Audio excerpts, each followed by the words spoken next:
오늘 시편 50편 말씀으로 같이 은혜를 나누고자 합니다. 50편에 보면 아삽의 시 이렇게 되어 있습니다. 아삽의 시. 아삽은 레위 지파죠. 성전 찬양대에 속한 사람입니다. 역대하 5장 12절 13절, 역대상 15장 16절부터 24절에 보면 아삽에 대한 이야기가 나옵니다. 성전에서 하나님을 찬양하고 또 찬송가를 수집하고 정리하는 일을 담당했던 분이 아삽이라고 합니다. 그 아삽이 쓴 시죠. 이 시의 말에 이제 곡조가 붙어서 하나님을 찬양하는 이제 찬송가가 되는 것입니다. 우리 찬송가 이렇게 모아놓듯이 그 당시에도 이런 찬송가들이 있지 않았나 그런 생각도 해보게 됩니다. 이번 한 주간 제가 화요일하고 수요일하고 금요일 날 3번 설교를 했습니다. 그런데 그 3번의 주제가 다 비슷해요. 화요일 날은 찬양하라, 수요일은 즐거워하라, 금요일 오늘은 감사하라, 이런 내용입니다. 이제 월요일과 목요일은 이 목사님하고 김상민 전도사님이 설교를 하세요. 이제 작년부 코로나 때문에 설교할 기회가 없어서 나눠서 하는데 성실히 설교를 준비를 해줘서 저도 잘 듣고 은혜를 받고 있습니다. 제가 예배를 꼭 참석을 해요. 부교육자들이 설교한다고 해서 참석을 안 하는 게 아니고 다 참석을 합니다. 기도원에 있을 때도 제가 그 말씀을 듣습니다. 어쨌든 화요일하고 수요일, 금요일 3번의 메시지를 전하는데 공교롭게도 다 내용이 비슷해요. 찬양하라, 즐거워하라, 감사하라. 오늘 말씀의 주제는 감사하라는 말입니다. 감사하라. 14절, 23절에 보면 14절에 뭐라고 되어 있냐면 감사로 하나님께 제사를 드리며 이렇게 되어 있습니다. 23절에 가도 감사로 제사를 드리는 자가 나를 영화롭게 하나니, 그래서 감사해라 하는 말이거든요. 특별히 이제 감사로 제사를 드려라, 감사로 예배를 드려라, 그런 말로 이해할 수 있습니다. 따라합시다. 감사하라, 감사로 예배 드려라. 그래서 오늘은 감사에 대해서 또 감사로 예배 드리는 것에 대해서 같이 말씀을 나누겠습니다. 먼저 제사가 뭘까? 도대체 제사가 오늘날로 말하면 예배가 뭘까? 정의가 하나가 나와 있어요. 참 귀한 말씀 중에 하나입니다. 우리 5절 말씀 한번 읽어보겠습니다. 5절 시작. 이르시되 나의 성도들을 내 앞에 모으라. 그들은 제사로 나와 언약한 이들이니라 하시도다. 성도와 하나님이 언약을 했다는 거죠. 우리는 언약 백성이잖아요. 하나님의 선민이기도 하지만 언약 백성입니다. 그런데 무엇으로 언약을 했느냐? 제사로 언약했다는 겁니다. 제사로. 따라서 합시다. 제사로. 제사는 예배죠. 이것을 조금 쉽게 풀어서 얘기하면 하나님과 우리가 예배로 연결되어 있다는 의미입니다. 여러분 접착제 있잖아요. 접착제, 본드라고도 하는 거 접착제. 그 접착제는 어떤 것과 어떤 것을 연결시켜 줍니다. 붙여주지요. 그런데 하나님과 우리가 어떻게 붙어 있느냐? 여러 가지가 있습니다. 물론 말씀도 그럴 수도 있고 예수 그리스도가 그럴 수 있고 또 성령께 그럴 수도 있고 그렇습니다. 그러나 오늘 말씀에 뭐라고 되어 있냐면 예배로 연합되어 있다는 거죠. 예배로 하나님과 우리가 언약을 맺었고 예배를 통해서 하나님과 우리가 붙어 있다 하는 그런 의미입니다. 그래서 예배는 참 귀중한 겁니다. 우리가 예배를 통해서 하나님을 만나고 하나님을 경배하고 예배를 통해서 하나님과 연합하고 예배 가운데 하나님의 은혜가 임하게 되고 예배를 통해서 하나님이 우리에게 일하시는 것을 볼 수가 있습니다. 그래서 감사로 예배를 드리는데 그 예배라고 하는 것은 하나님과 나를 엮어주는 매개체다 하는 것을 알 수가 있습니다. 그런데 그 제사, 예배의 본질이 뭐냐 하는 내용이 또 나와 있거든요. 한번 뭐냐 읽어보겠습니다. 8절 말씀 한번 보도록 하죠. 8절 다 같이 읽어보겠습니다. 시작.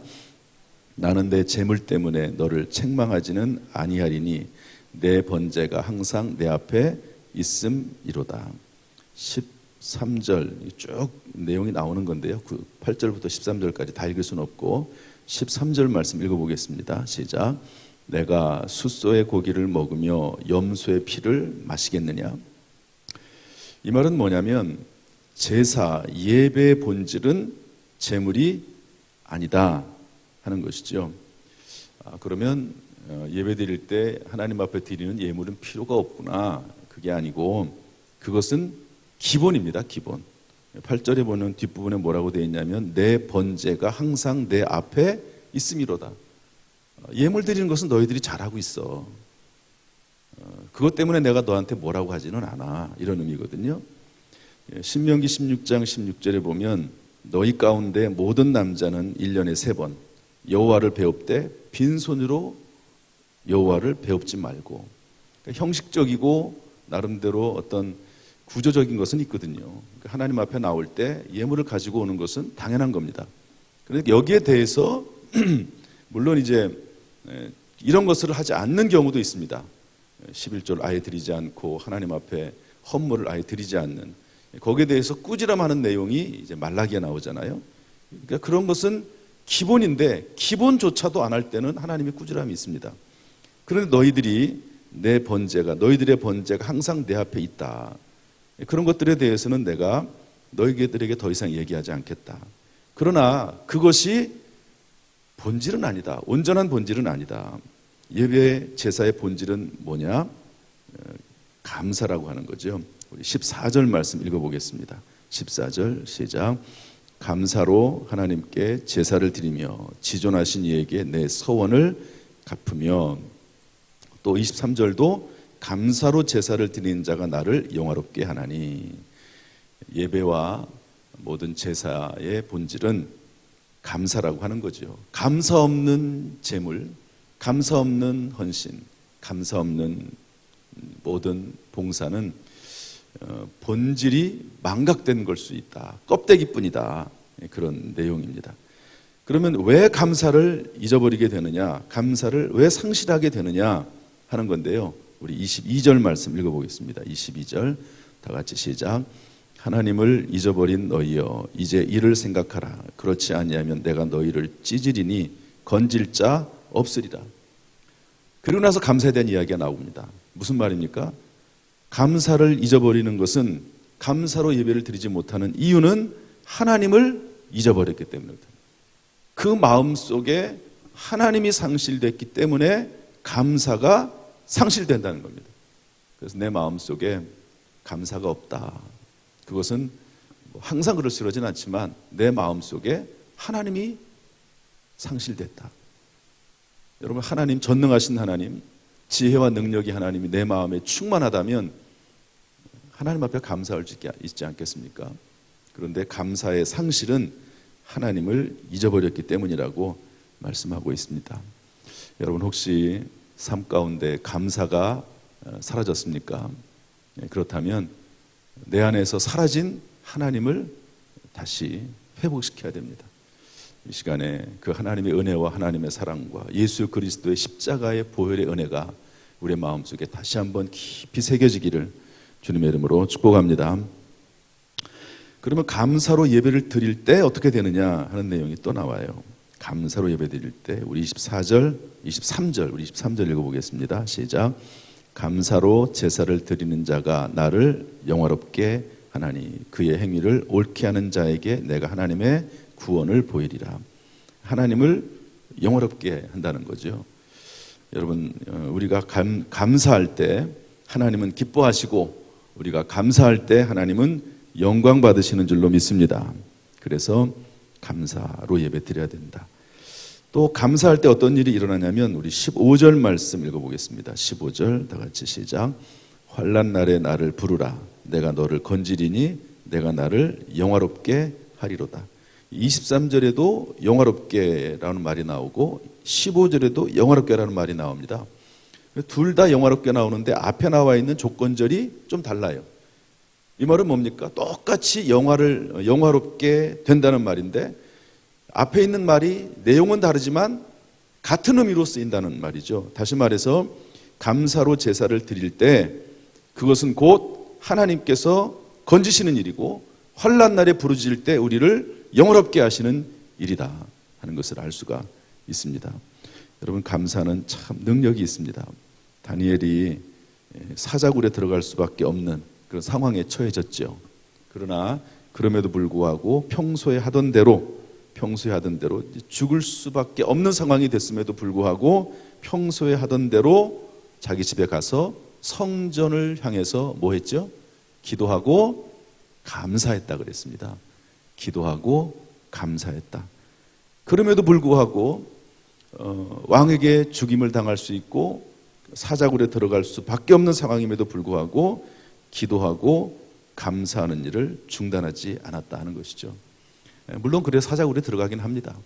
그러나 그 사자굴에서 하나님께서 건져주시고 보호하셔서 놀라운 간증의 사람이 되는 것을 볼 수가 있습니다. 우리가 어려운 일을 만납니다. 그런데 그 어려움에도 불구하고 감사의 생활을 하고 하나님 앞에 지혜와 능력을 구해서 그것을 극복하면 그것이 오히려 더 크게 하나님 앞에 영광이 되는 줄로 믿습니다.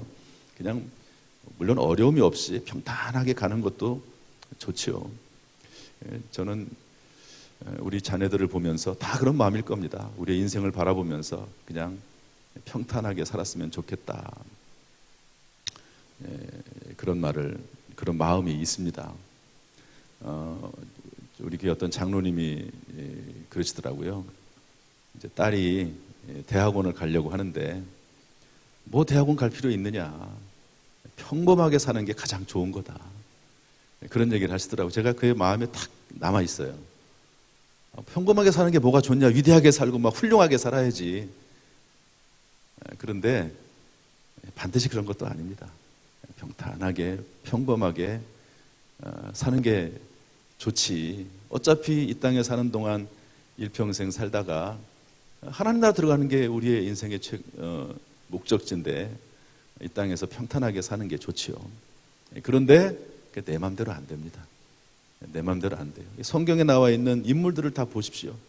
자기 마음대로 뭐 사망의 음침한 골짜기로 막 떨어집니까? 어려운 일을 막 만나요. 왜 그렇습니까? 하나님의 생각이 있는 거예요. 하나님의 계획이 있는 거예요. 그래야 되는 거예요. 그래야지 그것을 통해서 하나님께 영광이 되고 하나님을 더 깊이 알고 하나님 앞에 더 가까이 나가게 되고 하나님이 그 사람을 쓸 수가 있습니다. 하나님께서 베드로에게 뭐라고 말씀하셨죠? 베드로가 시험에 들었잖아요. 그런데 그때 3번 부인할 것을 예수님 말씀하시고 그때 뭐라고 말씀하시죠? 다시 돌아온 다음에 회개한 다음에 형제들을 굳게 하라 이렇게 말합니다.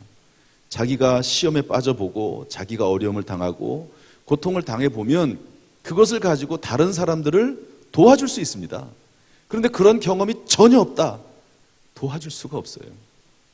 도와줄 수도 없고 깊이도 없고 그리고 상대방이 받아들이겠습니까? 너는 잘 사니까 너는 평안하니까 그런 말 하는 거지. 네가 그 어려움에 처해봐. 네가 그렇게 말할 수 있나? 그런데 사망의 음침한 골짜기에 빠져본 사람의 말은 귀담아 듣습니다. 그래서 평탄하게 사는 게 가장 좋지만 또 마음대로 되는 건 또 아니에요. 그래서 감사하는 거예요. 그래서 항상 감사하는 겁니다. 평탄할 때도 감사하고 좀 어려울 때도 감사하고 감사하며 살다 보면 우리의 인생은 결국 끝이 좋은 인생이 되는 거거든요. 할렐루야. 우리에게 좋은 점이 있어 하나가. 이게 뭐냐면 하나님이 살아계시고 나와 함께 하시기 때문에 결국에는 끝이 좋은 겁니다. 끝이 좋아요. 그리고 지금은 이해가 안 되더라도 다 하나님의 이유가 있고 뜻이 있는 겁니다. 그러므로 항상 감사하고요. 합력해서 선이 될 것을 믿고 바라보면서 감사할 수 있기를 주님의 이름으로 축복합니다.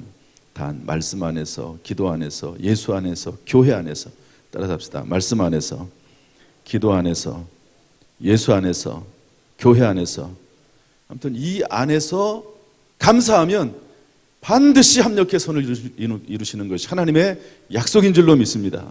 이런 은혜가 우리 가운데 임하게 될 줄로 믿습니다. 오늘도 말씀 따라 승리하는 저 여러분 되기를 주님의 이름으로 축원합니다. 기도하겠습니다. 하나님 아버지 감사합니다. 하나님께서 찬양하라, 즐거워해라, 감사하라 말씀하시는 것을 귀담아 듣고 이 말씀대로 살아가는 가운데 하나님께 영광이 되고 우리에게 큰 복이 되도록 인도하시며 또 많은 사람들에게 선을 베풀 수 있는 우리가 되도록 역사하여 주옵소서. 오늘 하루도 주님 인도하여 주시옵시며 승리하게 하시고 평안하게 하여 주옵소서. 무엇보다도 하나님이여 늘 우리의 입술 가운데 기도의 영을 부어주시어서 우리의 입술이 하나님의 뜻을 이루는 거룩한 도구가 되게 하여 주옵소서. 이 시간 성령의 불을 내려 주옵소서. 예수 그리스도의 십자가의 보혈로 그 피로 우리를 정결케 하여 주옵소서. 예수님의 이름으로 축복하며 기도하옵나이다. 아멘. 이제는 우리 주 예수 그리스도의 은혜와 아버지 하나님의 무한하신 사랑과 성령님의 교통하심이 이 시간 주 앞에 나와 예배드리며 기도하며 찬송하는 모든 성도들에게 지금부터 영원토록 순간순간마다 함께 하시기를 간절히 축원하옵나이다. 아멘.